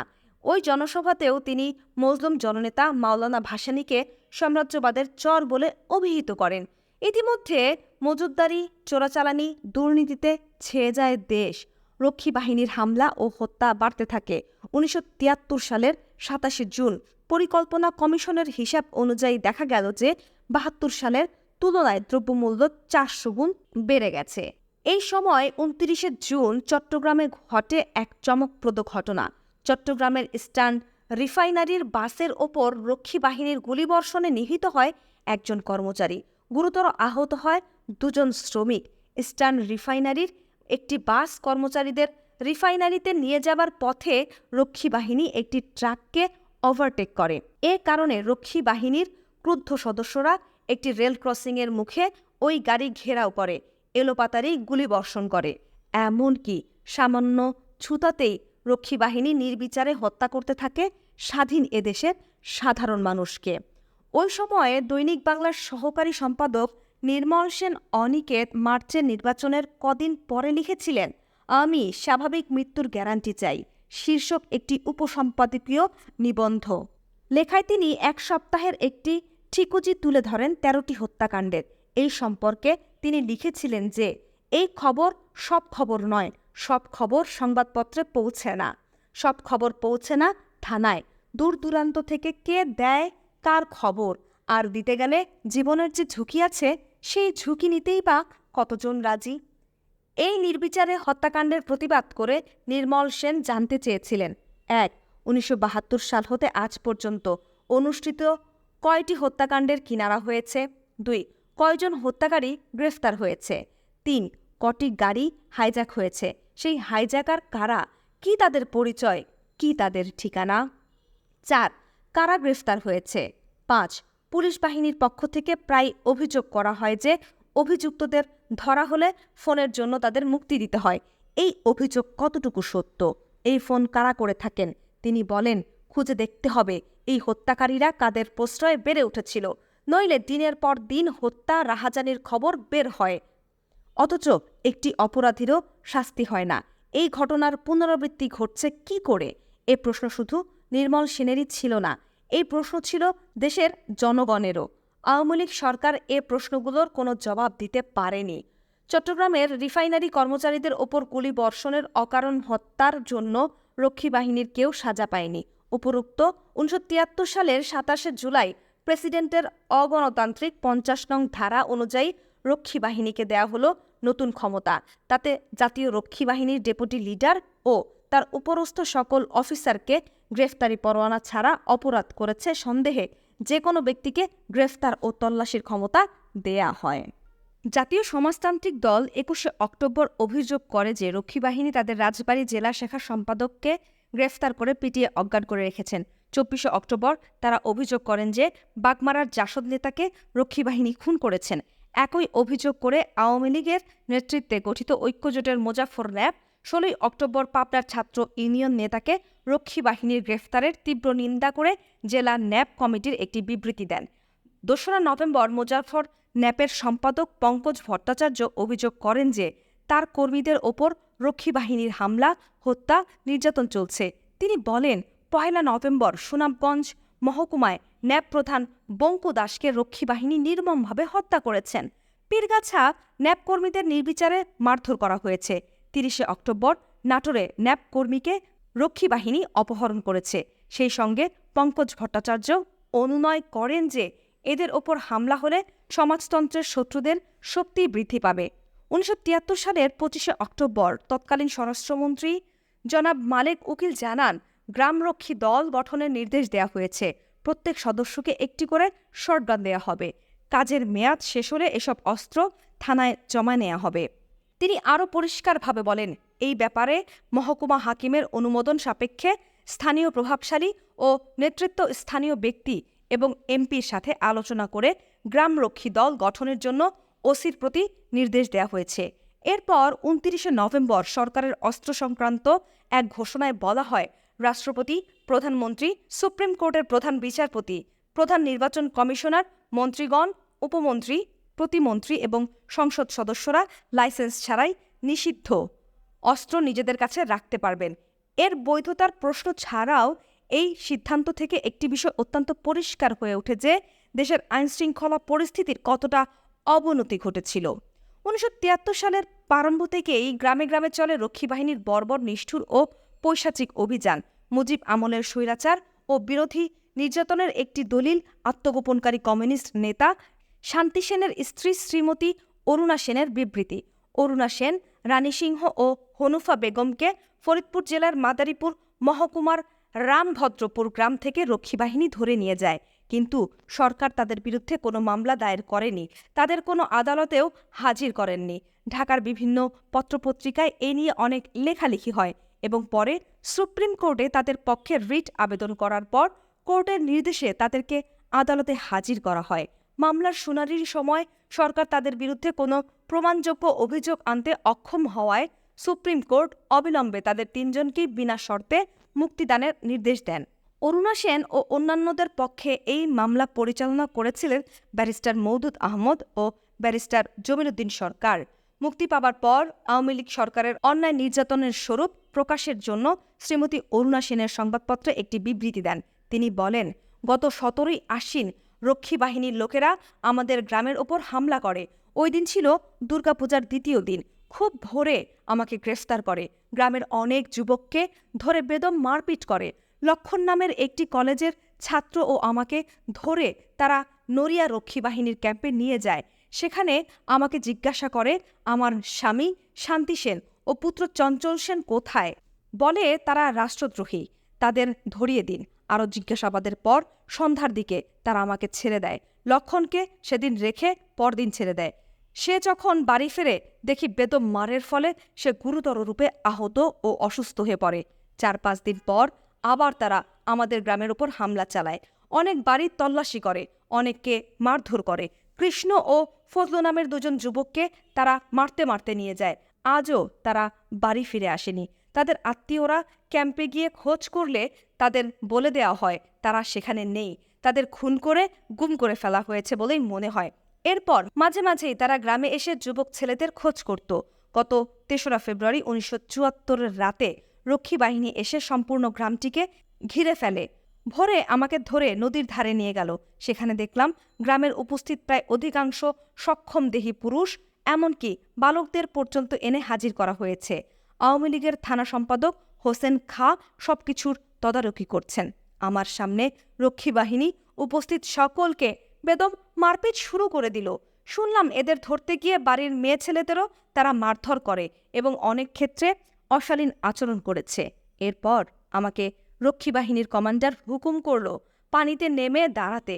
সেখানে নাকি আমাকে গুলি করা হবে। আমি নিজেই পানির দিকে নেমে গেলাম। ওরা রাইফেল উঁচিয়ে তাক করল গুলি করবে বলে, কিন্তু পরস্পর কী সব বলাবলি করে রাইফেল নামিয়ে নিল। আমি কাদা পানিতেই দাঁড়িয়ে থাকলাম। কমান্ডার গ্রেফতার করা সবাইকে হিন্দু মুসলমান দুই কাতারে ভাগ করে দাঁড় করালো। মুসলমানদের উদ্দেশ্যে বক্তৃতা দিয়ে বলল, মালাউনরা আমাদের দুশমন, তাদের ক্ষমা করা হবে না। তোমরা মুসলমানরা মালাউনের সাথে থেকো না, তোমাদের এবারের মতো মাফ করে দেয়া হলো।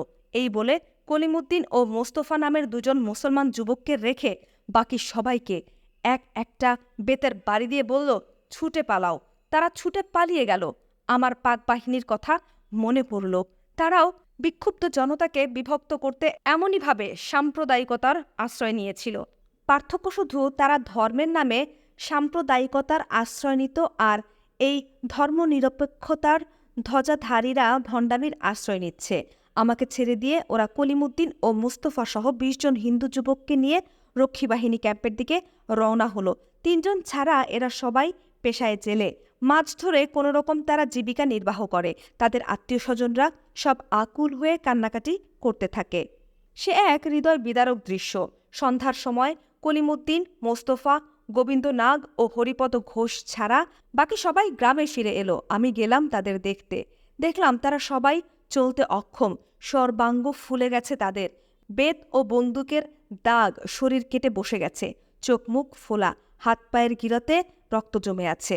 তাদের কাছে শুনলাম সারাদিন দফায় দফায় তাদের চাবুক মেরেছে, গলা ও পায়ের সঙ্গে দড়ি বেঁধে পানিতে বারবার ছুঁড়ে ফেলে ডুবিয়েছে। পিঠের নিচে ও বুকের ওপর পা দিয়ে দুদিক থেকে ২ জন লোক তাদের ওপর উঠে দাঁড়িয়েছে, মই দিয়ে ডলেছে। এদের অনেককেই আত্মীয়রা বয়ে এনেছে। এদের অবস্থা দেখে মনটা খুবই খারাপ হয়ে গেল। ভাবলাম, যারা দিনরাত্রি পরিশ্রম করেও একবেলা পেট পুরে খেতে পায় না, অনাহার দুঃখ দারিদ্র্যের জ্বালায় আজ অর্ধমৃত, তাদের মরার উপর ফাড়ার ঘাড় অবসান কবে হবে? যে শাসকরা মানুষের সামান্য প্রয়োজন ভাত কাপড়ের ব্যবস্থা করতে পারছে না, চুরি ডাকাতি, রাহাজানি, শোষণ, নির্যাতন যারা বন্ধ করতে পারছে না, তারা কোন অধিকারে আজ নিঃস্ব মানুষের ওপর চালাচ্ছে এই বর্বর নির্যাতন?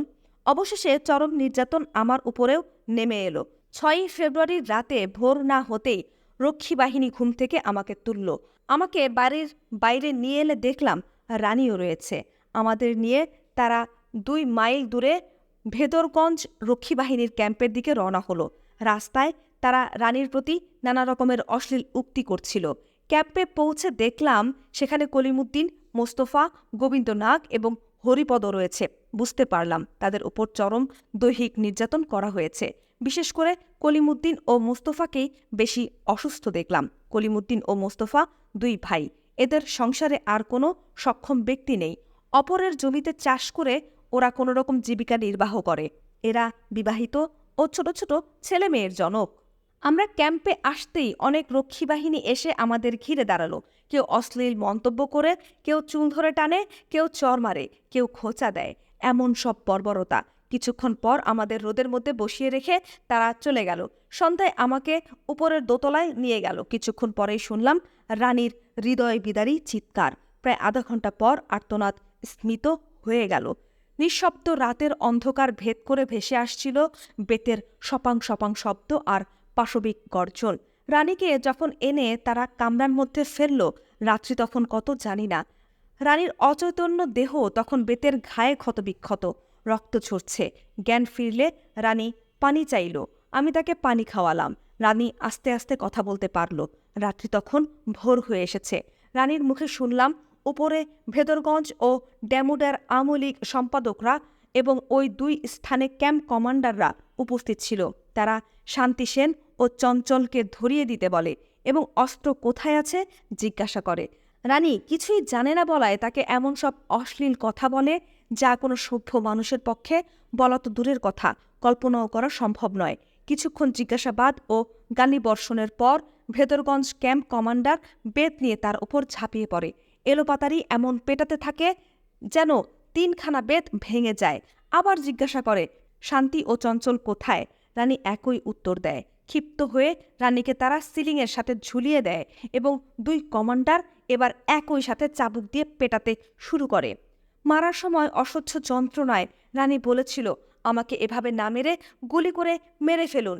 জবাবে একজন বলে, সরকারের একটা গুলির দাম আছে, তোকে 7 দিন ধরে পিটিয়ে মেরে ফেলবো। এখন পর্যন্ত মারার দেখেছিস কি?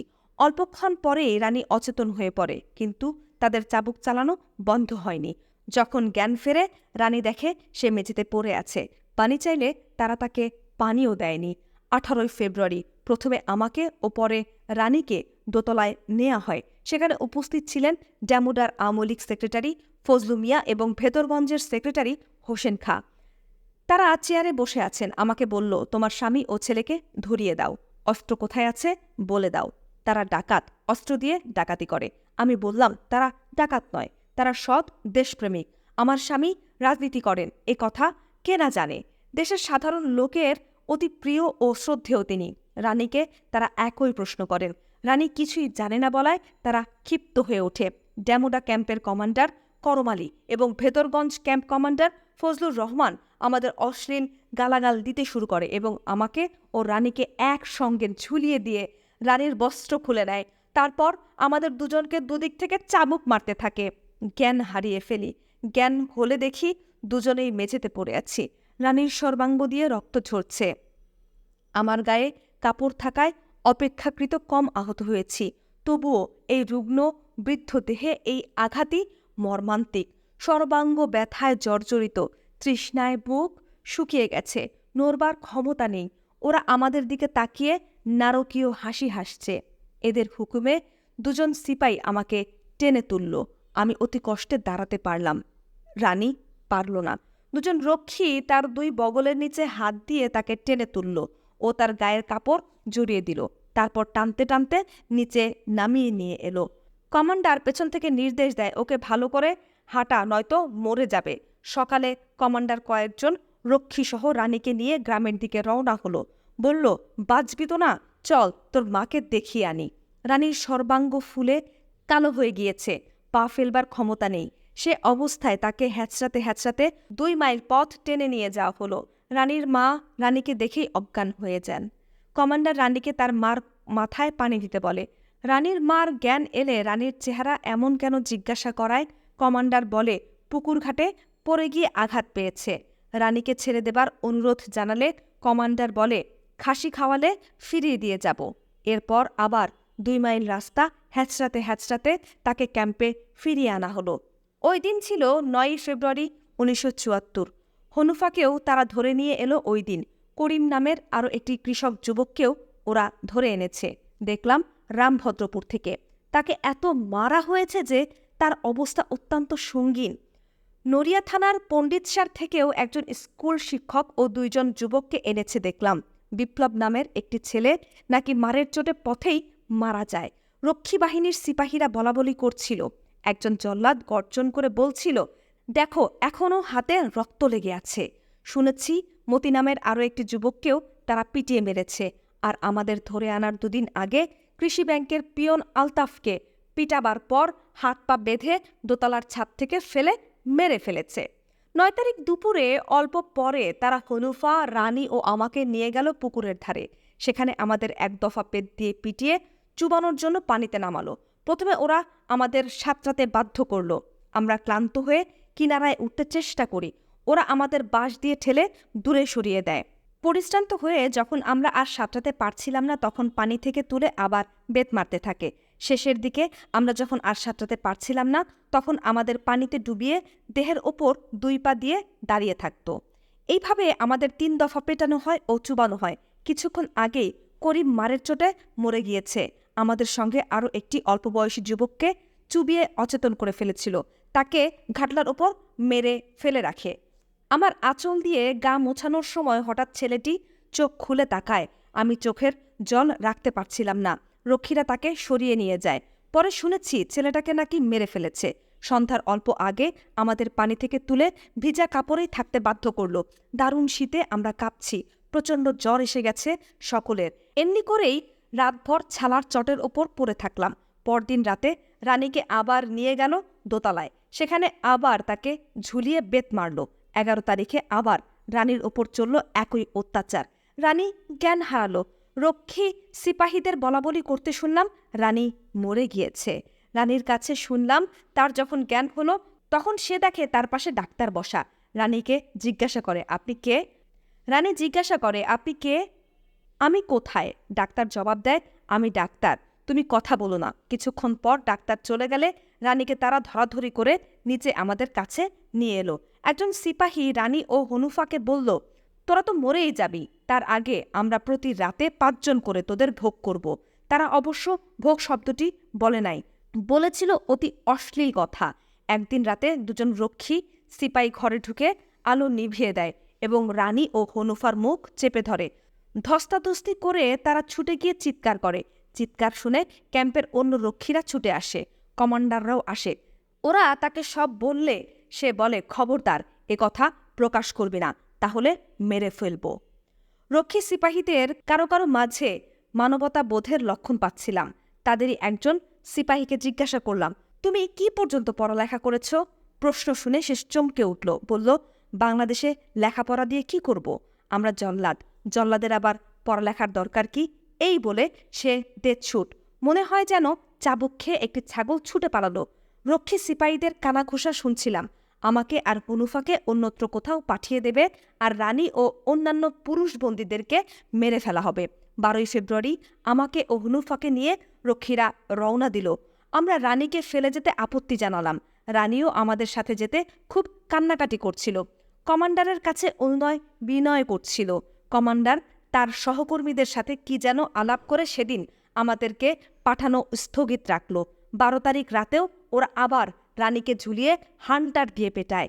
13 তারিখে তারা রানীকে মারে না, কিন্তু নির্যাতনের নতুন কৌশল নেয়। দম বন্ধ করে রাখে, জোর করে চেপে ধরে রাখে নাক মুখ চোখ। এমনি করে জ্ঞান হারালে ওরা তাকে ছেড়ে দেয়। 19শে ফেব্রুয়ারি গভীর রাতে ওরা আমাদের 3 জনকেই নিয়ে রওনা দিল প্রায় 4 মাইল দূরে ডেমুডা রক্ষী বাহিনী ক্যাম্পের দিকে। কলিমুদ্দিন, মোস্তফা, গোবিন্দ ও হরিপদ থেকে গেল। রক্ষীরা বলাবলি করছিল তাদের মেরে ফেলা হবে। আমরা কিছুদূর এলে ক্যাম্পের দিক থেকে 4 বার গুলির আওয়াজ পেলাম। ভাবলাম ওদের বুঝি মেরে ফেলল। মনটা খুবই খারাপ হয়ে গেল। আমাদের শরীরের অবস্থা এমন ছিল যে হাঁটতে খুবই কষ্ট হচ্ছিল। তবুও আমরা বাধ্য হচ্ছিলাম হাঁটতে। বোধহয় আমাদের অন্যত্র পাঠিয়ে দিচ্ছে, বোধহয় বেঁচে যাব। এই চিন্তাই আমাদের হাঁটতে শক্তি যোগাচ্ছিল। অনেক রাতে ডেমুডা রক্ষী বাহিনীর ক্যাম্পে পৌঁছালাম। সেখানে কিছুক্ষণ রেখে স্পিড বোটে করে আমাদের নিয়ে যাওয়া হলো। সর্বক্ষণ আমাদের কম্বল চাপা দিয়ে মুর্দার মতো ঢেকে রাখা হলো। বেদনা জর্জরিত ক্ষতবিক্ষত শরীর, তার ওপর কম্বল চাপা থাকায় শ্বাস রুদ্ধ হওয়ার উপক্রম, যেন জ্যান্ত কবর। সমস্ত দিন আমাদের ওভাবেই রাখল, খেতে দিল না। শেষ রাতে আবার কম্বল চাপা দিয়ে জিপে করে ঢাকার দিকে রওনা দিল। আবার সেই সুদীর্ঘ পথ, জ্যান্ত কবরের যন্ত্রণা। ঢাকায় আমাদের প্রথমে রক্ষী বাহিনীর ডাইরেক্টরদের কাছে নিয়ে গেল। সে আমাদের খুবই ধমকালো। সেখান থেকে নিয়ে গেল তেজগাঁ থানায়, তারপর লালবাগ থানায়। রাতে সেখানে থাকলাম। পরদিন পাঠালো সেন্ট্রাল জেলে। সেখানে 5 দিন রাখার পর আমাদের নিয়ে এলো তেজগাঁ গোয়েন্দা বিভাগের অফিসে। জেলে আমাদের 3য় শ্রেণীর কয়েদিদের মতো রাখা হতো। দিনরাত সেলে বন্দি। একই আহার্য দেয়া হতো। সেখানে রাজনৈতিক অভিযোগে আরও বন্দিনী আছেন। তার মধ্যে 17ই মার্চে গ্রেফতারকৃত জাসদ নেত্রী মমতাজ বেগম আছেন। অস্ত্র আইনে সাজাপ্রাপ্ত পারভিন, আরও একজন আছেন নাম রুমা। সবাইকে 3য় শ্রেণীর কয়েদি করে রাখা হয়েছে। সাধারণ কয়েদিদের মতো খাটানো হচ্ছে। এর উপর জমাদারনীরা মেয়ে সিপাহী জমাদার, তাদের নিজেদের জামাকাপড় সেলাই, কাঁথা সেলাই, কাপড় চোপড় ধোয়ানো সবকিছুই মেয়ে কয়েদিদের দিয়ে করিয়ে নিচ্ছে। রাজনৈতিক বন্দীরাও রেহাই পাচ্ছে না। এমন হাজার হাজার করুণ কাহিনীর সৃষ্টি হয়েছে আওয়ামী লীগের শাসন আমলে বাংলাদেশে, যার সবগুলো গুমরে মরছে নির্বিচারে, প্রকাশিত হতে পারেনি। রক্ষী বাহিনীর বর্বরতার আরও একটি চিত্র তুলে ধরা যাক। ঘটনাটি ঘটেছিল পাবনার বাজিতপুরের কোরাটিয়া গ্রামের কৃষক আব্দুল আলীর ছেলে রশিদকে খুন করার কাহিনী। আব্দুল আলীর সাক্ষাৎকারটা ছিল নিম্নরূপ: আমার সামনে ছেলেকে গুলি করে হত্যা করল, আমার হাতের কুঠার দিয়ে বলল, মাথা কেটে দে, ফুটবল খেলবো। আমি কি তা করতে পারি? আমি যে বাপ, কিন্তু অকথ্য নির্যাতন কতক্ষণ আর সহ্য করা যায়? অত্যাচার সহ্য করতে না পেরে শেষ পর্যন্ত নিজের হাতে ছেলের মাথা কেটে দিয়েছি। রশিদ নাকি রাজনীতি করত, আমি জানতাম না। একদিন মাতু আর শাহজাহান এসে ধরে নিয়ে গেল আওয়ামী লীগ অফিসে। সারা রাত ওরা ওকে বেধম মারল। সকালে বলল 1000 টাকা দিলে ছেড়ে দেবে। রশিদ স্বীকার করে এলো 1000 টাকা দেবার। আমার কাছে টাকা চাইল, কিন্তু আমি দিন আনি দিন খাই, মজুর মানুষ। হঠাৎ 3 দিনের মধ্যে 1000 টাকা কোত্থেকে দেব? বললাম তুই বরং পালিয়ে সিলেট চলে যা। রশিদ সিলেট চলে গেল, কিন্তু 10-12 দিন পর ফিরে এসে বলল, বাবা মন মানে না তোমাদের ফেলে থাকতে। সিলেট থেকে ফেরার পরই কঠিন অসুখে পড়ল, টাইফয়েড।